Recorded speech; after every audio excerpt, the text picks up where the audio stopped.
Well, today is day 47 in our journey through the Word, and uh, reading continues at this point to be difficult for me. This is, as I shared earlier, just very foreign and hard for me to wrap my arms around just exactly what all is happening, other than the descriptions. But reading and really, visually seeing is two different things, and I guess I'm blessed that I can't visualize the extent of the bloodshed and all that's involved in this. The sins for which the sin offerings that we're talking about today were appointed because they're open acts of sin. They're public sins that should never have been done. And just in saying that, I kind of think, well, really, no sin should be done. But these are very public, based on my reading today, were public sins, things that people should have thought, yeah, you should have known better, type of things. Uh, but in today's reading, we talk about several different types of people and leaders, and we begin with the case of the anointed priest. It's evident that God never had an infallible priest in his earthly church. Even the high priests were liable when they fell into the sin of ignorance. In addition to the appointed priests, the leaders of the people were said, were reminded, I guess I should say, that even they make mistakes. And in a way, we're all our leaders in one way or another, and I can say we do all make mistakes. And when we do, we too must present an offering. And we're talking again in today's reading in Leviticus is they must present a sin offering so the wrath of God would not come upon the whole congregation. And I thought that was really interesting that the sin of one could be punished upon the masses. When sacrifices were offered, the persons on whom behalf they were devoted, and and we're talking about the sacrifice there.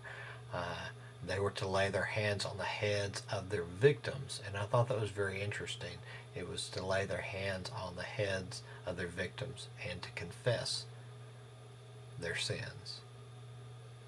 Boy, that would be odd if we did that still today, to go to the victims and confess to them. And when the hands were laid upon the sacrificial animal, the load of sin was supposed to be carried by the guiltless animal. When the offering was complete, it was said, anointment is made, and the sin shall be forgiven.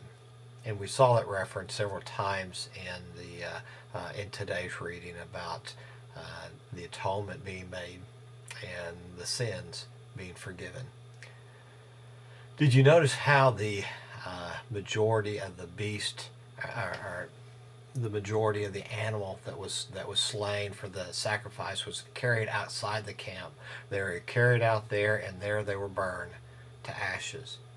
And that was done in another ceremonial, clean place. It wasn't just any place. It was a place that was set aside just for this.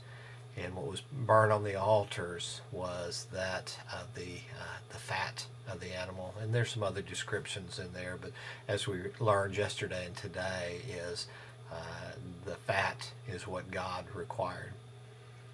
And there was also some responsibilities of the priest today, and it talked about how what they were supposed to do with the blood. Some of it all ended up at some point. Some was sprinkled, but it was all. There was a portion rubbed on the horns of the altar, as well as what was left was poured out on the ground before the altar. And I can't imagine how that ground would soon become just covered in blood. As the priest would approach the altar, that the ground that they were walked on was red because of the blood, the amount of blood that had been poured out for the sins of man. Like the Israelites, we must bring our sins before God for forgiveness. It is only by the blood of the perfect sacrifice of Jesus Christ that our sins are forgiven. That is what God offers you, and it's what God offers me through Jesus Christ. The blood of the sin offering was to be washed out of the clothes on which it happened to get splattered on. And it talks about how that was handled and the significance, the regard that we should have for the blood of Christ. We should never count that sacrifice as common or normal. And I want to leave you with this thought today. Christ loved us so much that he was content to be made our sin offering. God was willing to leave the glory of heaven to die for you and me. Why? Because he would rather die for you and me than live without us. Stay with me. Again, I know the reading's hard. I'm having a hard time with it myself, so I encourage you, don't give up on this, but continue to look for that nugget of gold that God has to teach you and God has to teach me. And I encourage you, share that on our comment section.